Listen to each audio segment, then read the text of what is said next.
Merci d'être fidèle à nos programmes. Bonsoir et bienvenue dans ce 1945 sur ITV. L'actualité de ce début de semaine fortement marquée par la présence au Sénégal du nouveau variant du Covid-19. Omicron commence à se propager dans plusieurs pays. Le Comité national de gestion des épidémies invite à la vaccination au moment où le chef de l'État, Macky Sall, dénonce les mesures d'isolement appliquées aux pays touchés. Et l'Institut Pasteur de Dakar et l'IRSF ont lancé des recherches sur ce nouveau variant. Ces études devraient permettre de déterminer sa capacité de propagation, même si, selon l'OMS, Omicron ne provoque actuellement que des formes légères. Les 25 détenus dans l'affaire Boffa Bayotte ont entamé ce lundi leur troisième grève de la faim depuis leur arrestation. L'affaire remonte à 2018 et le procès n'est toujours pas ouvert. Et dans la page des sports de Seikou Seydi, nous parlerons de ce qui s'est passé hier lors du combat Papa Sow Siteu. Au lendemain des événements à l'origine de l'annulation du combat, Papa Sow annonce une plainte. Le CNG se réunit pour prendre des décisions.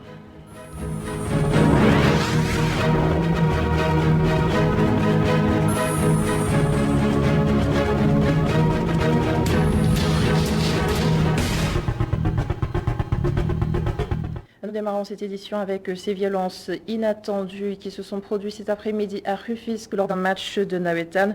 Une bousculade de monstres aurait occasionné l'effondrement d'un pan du mur du stade et on parle déjà d'au moins 5 morts et nous allons tout de suite vérifier tout ça avec notre correspondant sur place, Babacar Seck. Bonsoir et est-ce que vous confirmez ces informations? Bonsoir Anoushka Ba.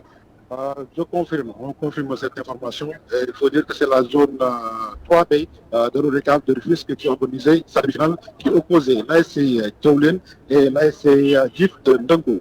Après l'ouverture du score de GIF à 15 minutes de la fin sur un penalty, des incidents ont éclaté dans les gradins. C'est par ces entrées qu'un pan du mur du stade s'est effacé auparavant à des blessés graves. On parle de 5 morts, Babacar Seck. Des morts. Oui. Mais on peut confirmer à Ramanouchka qu'il y a au moins un mort confirmé et ce serait le lutteur Amaner qui a tenté d'évacuer le blessé qui est finalement décédé. On déplore aussi de nombreux blessés et entre 4 et 5 morts pour l'instant. C'est le bilan.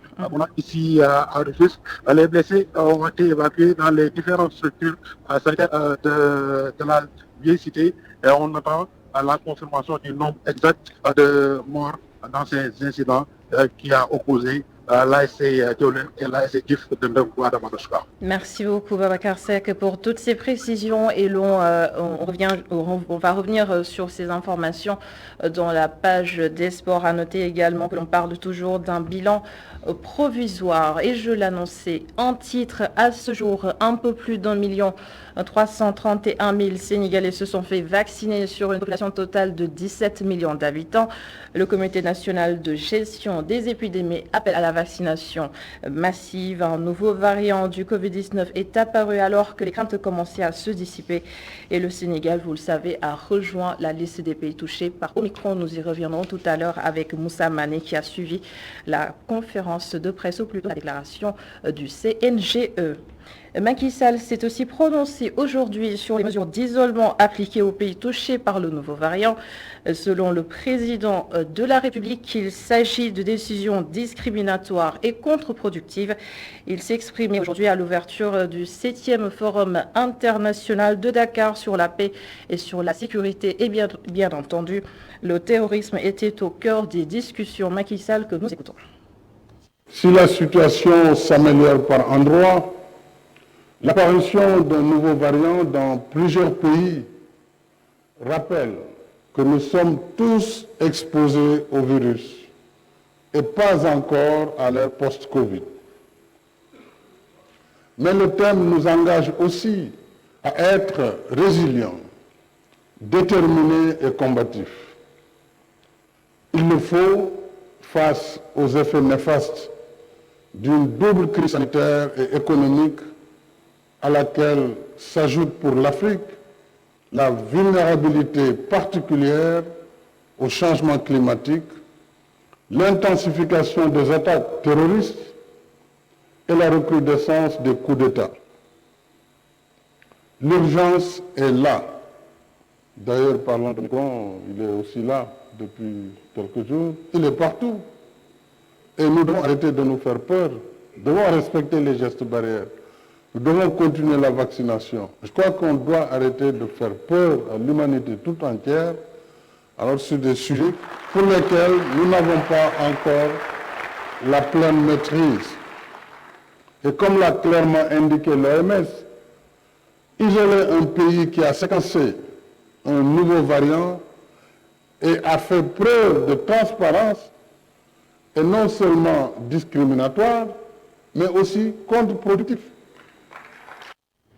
Et pour le moment, 3 cas d'Omicron ont été détectés au Sénégal, 2 par l'Institut Pasteur, 1 par l'IRSF, et ces 2 laboratoires sont en train de mener des études pour déterminer le niveau de transmission et de sévérité de ce nouveau variant. C'est Nabou Babou et Moussa Fall.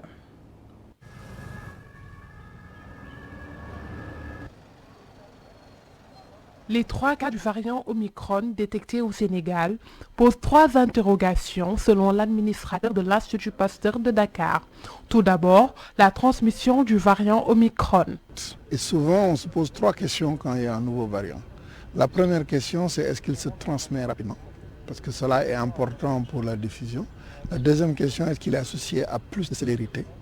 Et la troisième question, est-ce que c'est un problème pour le vaccin? Donc sur l'ensemble de ces questions, comme vous pouvez imaginer, aujourd'hui, il y a 3 personnes qui ont été identifiées. Ce travail doit se poursuivre. Une réponse rapide sur le niveau de transmission et de sévérité du nouveau variant paraît essentielle.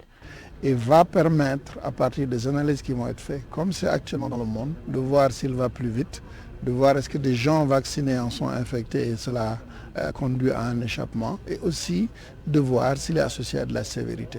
Mais ça, pour avoir cette réponse-là, il faut un peu de temps pour qu'on puisse voir cette information. L'administrateur de l'Institut Pasteur rassure, toutes les dispositions sont mises en place pour lutter contre le variant Omicron. Donc, en résumé, le dispositif est en place.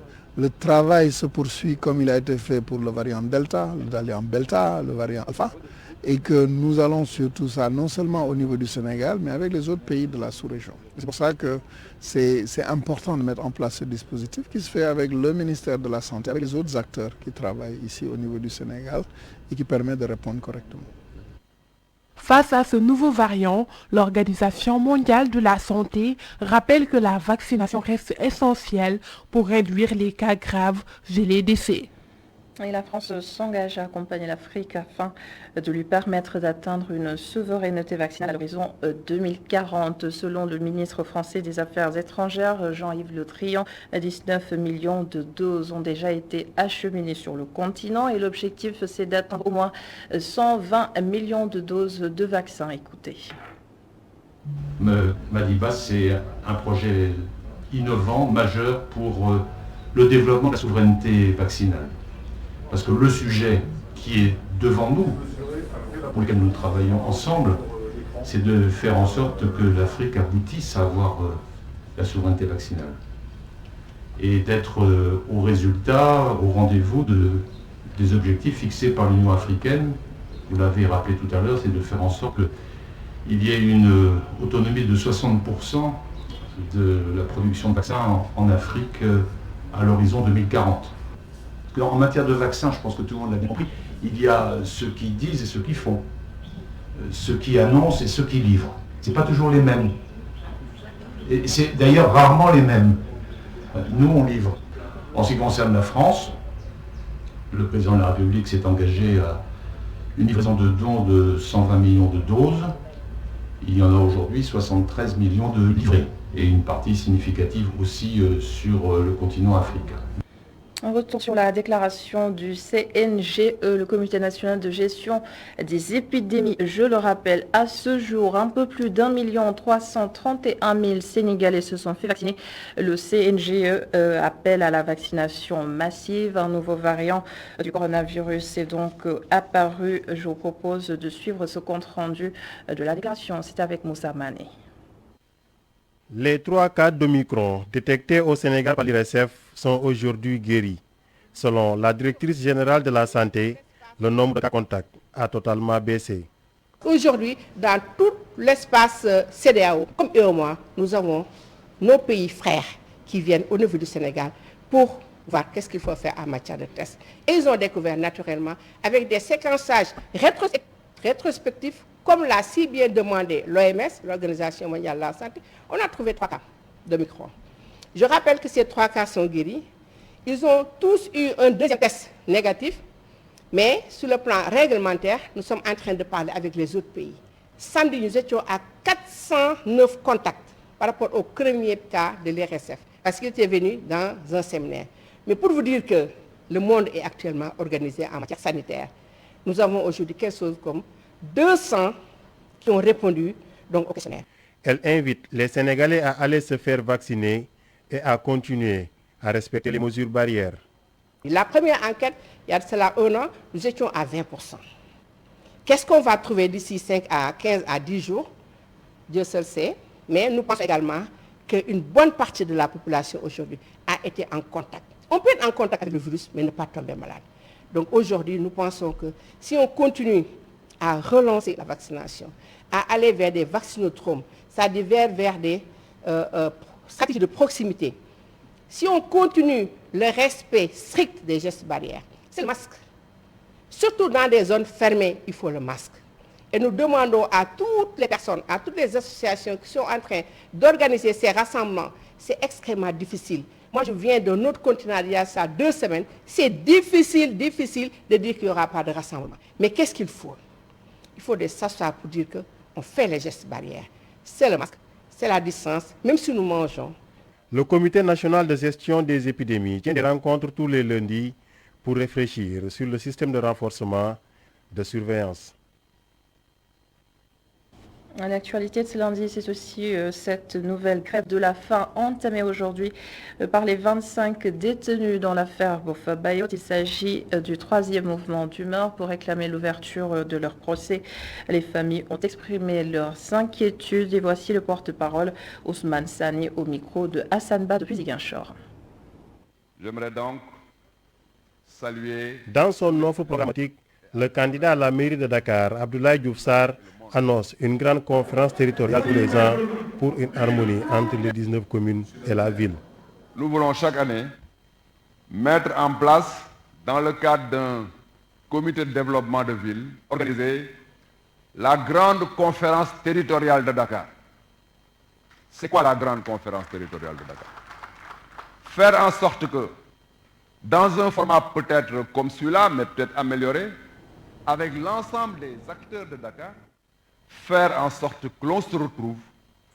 Toutes nos excuses pour cette confusion. Abdoulaye Diouf Sarr, que nous allons d'ailleurs retrouver tout de suite. Le ministre de la Santé a été investi, comme vous l'avez vu sur les images, hier comme candidat à la mairie de Dakar. Il va donc représenter la coalition Benno Bokk Yakaar. Son programme a d'ailleurs été dévoilé, Moussa Mané. Oui, nous pouvons le confirmer, d'autant plus que, d'après les informations qu'on a reçues depuis hier, ils nous ont confirmé qu'ils vont entamer une grève de faim ce matin.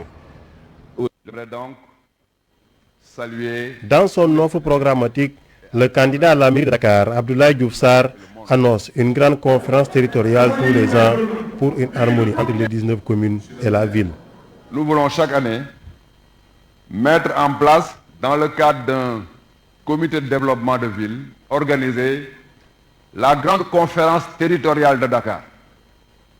C'est quoi la grande conférence territoriale? Faire en sorte que, dans un format peut-être comme celui-là, mais peut-être amélioré, avec l'ensemble des acteurs de Dakar, faire en sorte que l'on se retrouve pour donner les orientations, les priorités sur lesquelles doivent reposer la planification de la ville. La tête de liste de la coalition Benno Bokk Yakaar a décliné les axes majeurs de projet pour Dakar, la capitale sénégalaise, qui mérite de retrouver son vrai visage. Nous voulons gérer Dakar, le gérer autrement. Le gérer dans une approche participative. Et j'insiste sur le mot participatif. Il faut absolument que dans ce que nous ferons, que les Dakarois se sentent impliqués. Voilà, je lâche le mot impliqués. Pour être impliqué, il faut être au début et à la fin de toutes les actions que nous mènerons dans le cadre de notre gouvernance à Dakar. Le coordonnateur national de Benno Bokk Yakaar s'est montré confiant. Amadou Ba attend une victoire dans les 19 communes pour un 20 sur 20. Je pense que la présentation d'aujourd'hui nous permet d'affirmer qu'au soir du 23 janvier, on aura 20 sur 20. Je dis bien 20 sur 20. Cela veut dire, dans une parfaite cohérence, dans une parfaite synergie, vous mettrez à la disposition du président Macky Sall les 19 communes d'arrondissement et la ville de Dakar, soit 20 sur 20. Abdoulaye Diouf Sarr a conclu son discours sous l'ovation des militants. Il leur donne rendez-vous le soir du 23 janvier 2023, soir de victoire pour Benno Bokk Yakaar à Dakar. Le reste de l'actualité consacré à cette nouvelle grève de la faim entamée aujourd'hui par les 25 détenus dans l'affaire Boffa-Bayotte. Ils réclament l'ouverture de leur procès et leurs familles ont exprimé aujourd'hui leurs inquiétudes. Voici le porte-parole de ces familles, Ousmane Sani, au micro de Hassan Ba. Oui, nous pouvons le confirmer, d'autant plus que, d'après les informations qu'on a reçues depuis hier, ils nous ont confirmé qu'ils vont entamer une grève de faim ce matin. Oui. Et pourquoi? Pour, encore une fois, faire appel au juge d'instruction, faire appel aussi au procureur de la République de Ziguinchor, pour dire que, vraiment, c'est trop passé. Bientôt, ils vont faire 4 ans en prison. Et c'est pour cette raison, encore une fois, ils pensent que la meilleure formule aujourd'hui, c'est d'organiser une grève de faim. Oui, vous savez, l'état de santé, on peut le dire, parce que dès le début qu'ils ont été arrêtés, il y avait des vieux qui étaient malades. Il y avait des gens qui ne se portaient pas bien, mais pendant tout ce temps-là, ils ont été arrêtés sur cette situation-là. Et je pense qu'aujourd'hui, c'est une autre situation encore qui va être endurée, d'autant plus qu'il y a des gens qui ne se sentent pas bien, mais ils disent qu'ils vont encore porter une grève de faim. Oui, nous sommes inquiets pour leur suite. Nous sommes inquiets dès le début qu'ils étaient arrêtés et jusqu'à présent. Et je pense qu'aujourd'hui, ils sont dans une situation très compliquée et très difficile. Et 4 ans en prison, bientôt ils vont faire 4 ans, je pense que c'est très compliqué à leur niveau. C'est-à-dire, nous ne comprenons pas cette lenteur sur ce dossier-là aujourd'hui. Et je pense que nous ne pouvons que rester à l'écoute. Maintenant, nous prenons l'opinion en témoin sur ce dossier-là. S'il y a des situations défavorables, ils n'ont qu'à prendre des responsabilités par rapport à ça. Allez, on se rend maintenant en Gambie voisine. Adama Barrow a remporté la présidentielle avec 53,2% des suffrages. Il a largement dépassé son principal challenger, Ousseynou Darboe. Aussitôt après la proclamation des résultats hier, Adama Barrow a tenu ce discours devant une grande assemblée. Regardez. Fellow Gambians, before December 2021 presidential election is now behind us. Très chers compatriotes gambiens, les élections du 4 décembre 2021 sont maintenant derrière nous et vous avez choisi démocratiquement la personne qui va diriger la Gambie durant les 5 prochaines années. Je suis l'heureux élu que vous avez choisi pour ce rôle. Et je peux vous dire très sincèrement que je mettrai tous les efforts en utilisant toutes les ressources à ma disposition pour faire de la Gambie un meilleur endroit pour nous tous. Et je vous appelle, quelle que soit votre orientation politique, de mettre de côté nos différences afin que nous puissions nous unir comme une seule personne pour le développement de la Gambie. And come together as one people to work towards the development of our country. La proclamation hier des résultats a provoqué une grande effervescence à Banjul et des partisans mobilisés au mini-stade de McCarthy Square pour célébrer la victoire de NPP. Voici le reportage de Mam Abdou Gaïkassé.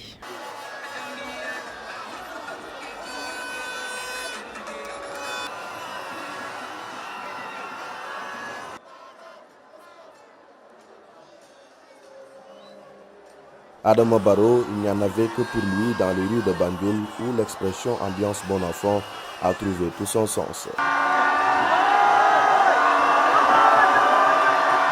À 21h, passé de quelques minutes, ses partisans jonchaient déjà les principales avenues de la capitale. Des scènes de liesse, des klaxons de voitures et de motos très prononcés, des sifflements de vuvuzela par-ci, des cris et danses par-là.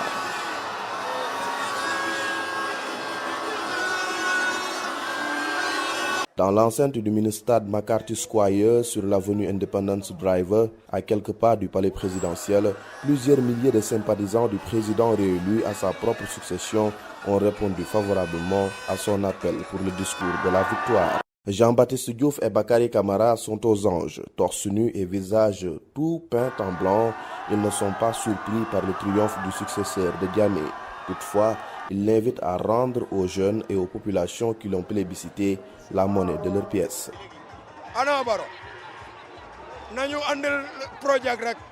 Qu'il crée des projets pour nous les jeunes, qu'il accompagne les femmes et les personnes âgées également. La vie est devenue très chère, qu'il travaille sur ces difficultés que connaissent les Gambiens.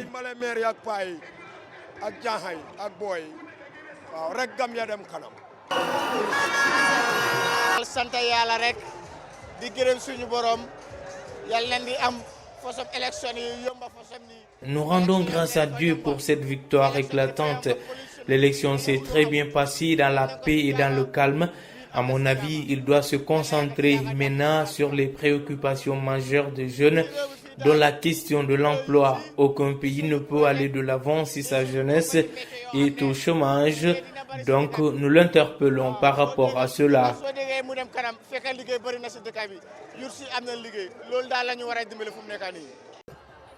Au milieu de l'espace barricadé réservé à la presse, Fat Diagne ne tarit pas d'éloges à l'endroit du locataire de la State House pour un nouveau bail de 5 ans.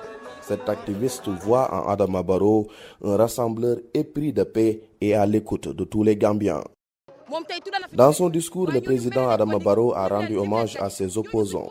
Il les a cités nommément malgré le fait que ces derniers ont déclaré contester sa victoire.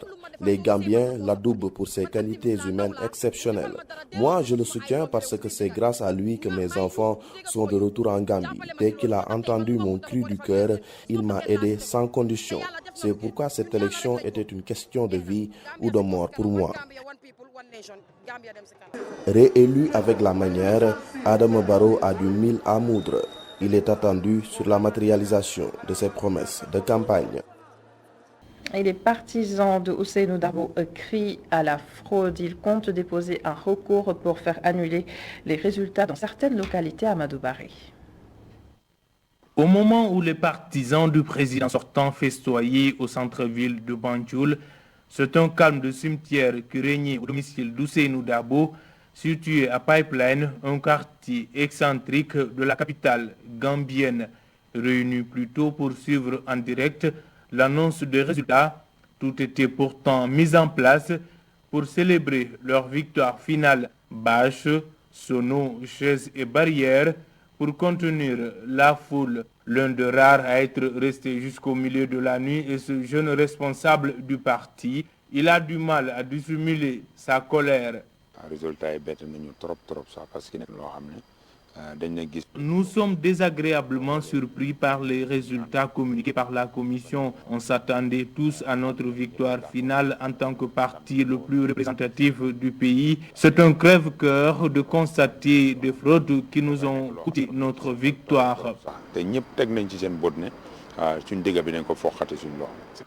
Ce leader de l'UDP d'évoquer pour preuve ce qu'il qualifie de dysfonctionnement grave noté dans certains bureaux de vote.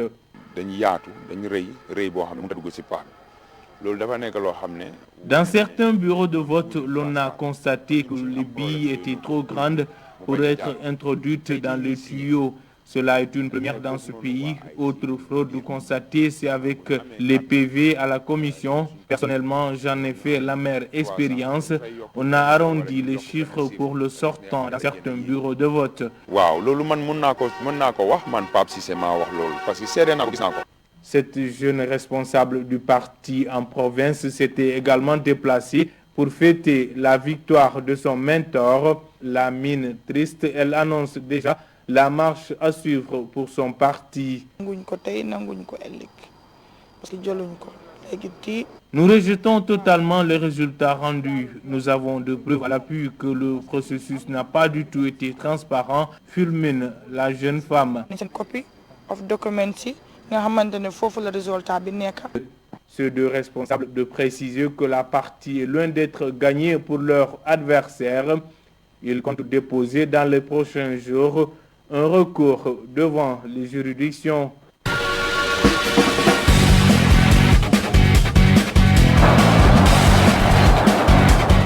Les actualités des sports, c'est avec Saïkou Seydi. Bonsoir Saïkou. Bonsoir. Et nous démarrons avec ces scènes de violence cet après-midi lors d'un match de Nawetan à Rufisque. C'est bien cela, cette fois-ci c'est à Rufisque entre l'ASC Tchaoulène et GIF. Au stade Ngalandou Diouf, les supporters ont perdu le contrôle suite à l'ouverture du score sur penalty de l'ASC GIF. On annonce des pertes en vie humaine et des blessés graves. Une bousculade a occasionné l'effondrement d'un pan du mur du stade Ngalandou Diouf. Nous y reviendrons dans nos prochaines éditions avec notre correspondant à Rufisque, Babacar Seck. Oui, et cette violence qui persiste, Saïkou Seydi, au Sénégal et Dakawa s'indigne suite aux incidents survenus hier lors du combat à Papa Sow et Siteu, et nous avons assisté aux mêmes scènes. Il est partout la violence dans les stades de foot et dans les stades de la lutte. Plusieurs raisons sont évoquées, dont l'indiscipline et la pauvreté de la jeunesse. Hier, le combat Siteu Papa Sow n'a pas eu lieu. En effet, l'ancien pensionnaire de l'écurie face s'est blessé lors des affrontements entre son camp et celui de son adversaire Siteu. Suivons le reportage de Papa Madiaressa. Chez ce vendeur de café Touba, les incidents qui ont émaillé le combat Siteu Papa Sow sont au menu des discussions. Papa Toumani Gueye est témoin des scènes de violence notées tard dans la soirée. Beaucoup ont été agressés. Moi j'ai vu des scooters tomber, des gens qui ouvraient les portes des voitures pour prendre leur bien, vraiment face à l'impuissance de la gendarme. Non, vraiment c'était triste hier quoi. On ne veut plus ce genre de situation parce que quand on parle de lutte, on parle du sport. Et quand on parle du sport, on parle de fair play. Le jeune homme est encore choqué par ce qu'il a vu. Il évoque la pauvreté des jeunes comme raison de cette violence. On a une population vraiment qui n'est pas difficile à gérer quoi. Mais le problème, faute de moyens, faute de pauvreté, il n'y a plus de travail, surtout le banlieue. Le banlieue est surpeuplé, il n'y a pas de travail, il n'y a pas de... Les gens ont besoin de manger, ont besoin de boire, ont besoin d'habiter. Tout ça, c'est un phénomène qui entrave ces genres de choses-là. À côté de lui, Hassan Ndour déplore aussi cette violence. Il dit ne plus reconnaître la société sénégalaise. Je ne reconnais plus la société sénégalaise. Tout est devenu compliqué. On ne se pardonne plus rien. Et cela n'est pas normal. Fallou Sarr, pour sa part, indexe les parents. D'après lui, ces derniers ne se soucient plus assez de l'éducation de leurs enfants. Beaucoup de personnes vivent avec des bandits chez eux, mais n'osent pas les dénoncer. Ce qui fait que ces jeunes-là font dans la délinquance. Les scènes de violence qui ont émaillé la lutte inquiètent de plus en plus la population sénégalaise. Le gouvernement est invité à y mettre fin avant que la situation ne dégénère. La violence, une violence tout aussi présente dans les Nawetan. Et la suite, Saïkou Seydi, de ces violences, le président du CNG de lutte, Ibrahim Hassen, annonce des sanctions contre les auteurs. C'est bien cela, Ibrahim Hassen, dans tous ces états, évoque un geste inacceptable et qui risque de nuire l'image de la lutte. Il annonce des mesures fortes avant de préciser que cela pourrait décourager les sponsors et les autres partenaires qui accompagnent les promoteurs et la lutte sénégalaise. La réunion hebdomadaire d'aujourd'hui devrait officialiser quelques décisions dans ce sens. Nous aurons les informations phares de cette réunion. Pour l'instant, on peut écouter Ibrahim Hassen, le président du CNG de lutte. Il s'est entretenu avec Ousmane Gueye. Pour l'heure, ce serait très tôt de parler de décision. Ce que je peux vous dire, c'est que nous étions tous là-bas. Nous avons vu ce qui s'est passé, mais toujours officiellement, c'est les rapports des superviseurs qui prévalent dans ce cas-là. En circonstance, nous demandons d'abord de rassembler tous les rapports avec la commission règlement et discipline. Les décisions, n'est-ce pas, seront prises après en avoir étudié et délibéré. Est-il que c'est avec beaucoup de regrets qu'on reparlera de ces incidents, je vous dis hier, avec beaucoup d'amertume. C'est un préjudice incommensurable, n'est-ce pas, qu'a subi le CNG de lui, parce que c'est des actes qui sont de nature à ternir l'image de marque de notre cher lutte sénégalaise. Il y a aussi le lutteur Gris Bourdeux qui dénonce fortement ces violences. Les présidents de l'association des lutteurs en activité déplorent toutefois la méthode de rétention de cachets prônée par certains, mais exigent des sanctions à la hauteur des faits. Gris Bourdeux est au téléphone de Cheikh Diop. C'est regrettable, Ce sont des actes regrettables à condamner. On n'avait pas l'habitude de voir des combats qui se sont préparés pendant des mois pour être gâchés par de la violence. C'est vraiment désolant. Mais les leçons doivent être tirées de cet événement malheureux. La lutte, ce n'est pas seulement les lutteurs, tous les acteurs sont concernés. Les leçons doivent être tirées pour éviter que de pareilles situations ne se répètent. Les sanctions sont inévitables dans de pareilles situations et puisque les images sont là, ça doit être plus facile. Mais récemment, le CNG a une nouvelle habitude opérant par une rétention de cachet des lutteurs, ce qui est inadmissible. Ça n'existe dans aucune discipline dans le monde. Et les lutteurs ne doivent pas être les seuls à payer les pots cassés pour ce genre d'événement. Ils n'ont pas nous laisser faire.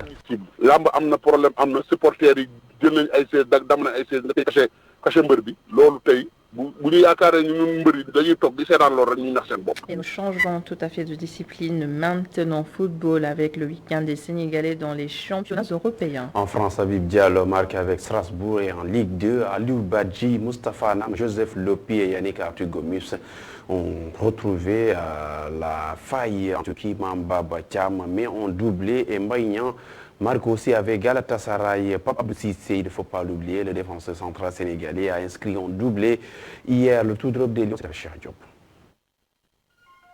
Ligue 1 française pour commencer, Strasbourg est allé s'imposer à Allianz Riviera face à Nice 3-0 avec un but de Habib Diallo qui est aussi impliqué dans le premier but.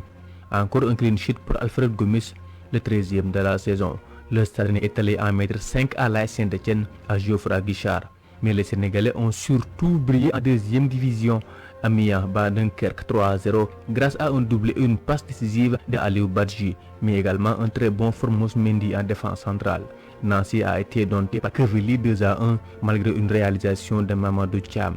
Avec un Moustapha Nam très en forme qui marque l'unique but du match, Paris FC s'impose devant Bastia 1-0. Sochaux de Omar Daf s'impose 2-1 grâce à des buts de Joseph Lopi et de Abdallah Ndour. Guingamp Dijon, c'est 3-2 avec un super but de Yannick Arthur Gomis. Angleterre, week-end cauchemardesque pour Edouard Mendy après avoir perdu le trophée Lev Yashin. Son Chelsea a été battu dans le derby londonien par West Ham 3-2 avec une prestation très moyenne du portier sénégalais. Malgré la titularisation de Cheikhou Kouyaté, Crystal Palace a perdu devant Manchester United 1-0. En Turquie, Mbaye Diagne retrouve le chemin défilé avec Galatasaray qui a fait match nul 2-2 face à Altay.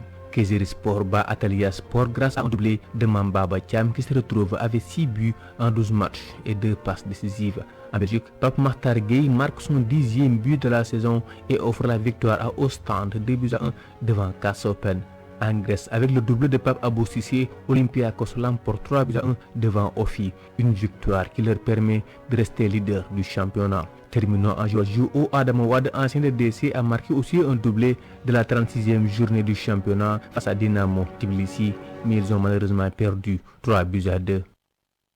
Le dernier tour des phases de groupe de Ligue des Champions démarre demain. C'est bien demain, le dernier tour. On connaîtra les équipes qui vont passer en 8e de finale de la Ligue des Champions. Demain, le Paris Saint-Germain d'Idrissa Gana Gueye, Abdoulaye Diallo affrontera Club Bruges. Leipzig fera face à Manchester City. Milan accueille Liverpool de Sadio Mané. Dortmund Besiktas est prévu également demain à 20h. Inter se déplace sur la pelouse du Real Madrid. Et puis Ajax qui accueille Sporting de Portugal. Porto fera face à l'Atlético de Madrid.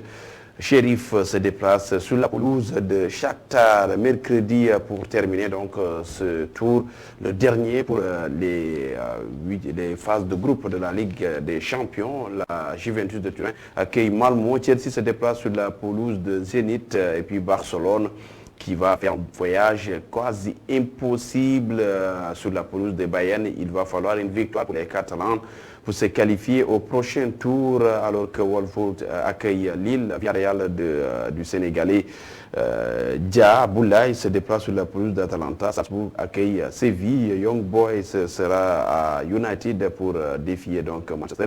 Benfica qui accueille Dynamo de Kiev en avant Nuskava. Ça n'est tout pour l'actualité sportive. Merci beaucoup Sekou Seydi pour toutes ces informations des sports. Merci également à vous d'avoir suivi ce journal. C'est donc la fin. Merci aussi à l'ensemble des équipes en régie. Bonne suite des programmes sur ITV. Rendez-vous demain pour notre 19h45.